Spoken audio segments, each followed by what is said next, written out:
Apakah hukum dia makmum laju dari tu imam? Okey.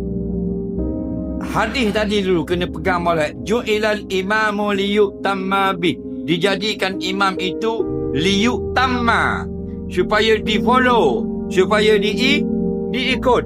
Mana bila macam mana? Jangan kita buat dulu, imam buat dulu, baru kita buat. Imam buat pula, baru kita buat. Tu panggil makmum. Dah padang dengan tu saja Nabi tunjuk contoh.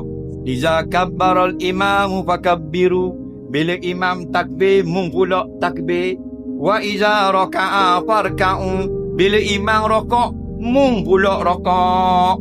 Wa iza sajada fasjudu. Bila imam sudah sujud, mung pula ikut sujud. Wa iza sallama fasallimu. Bila imam sudah salam, kemudian mung pula salam. Tu mana ikut?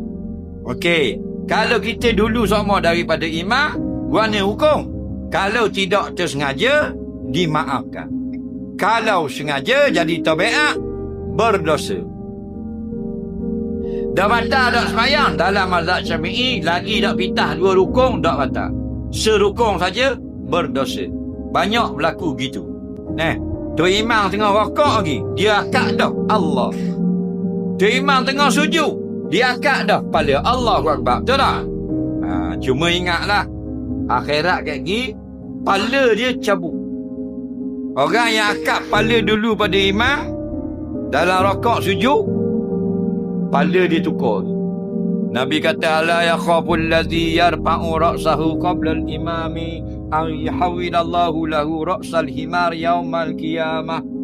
Hati-hatilah orang yang suka sangat akad kepala dulu daripada imam. Allah akan tukar kepalanya pada hari kiamat dengan kepala kaldai. Jelas lagi.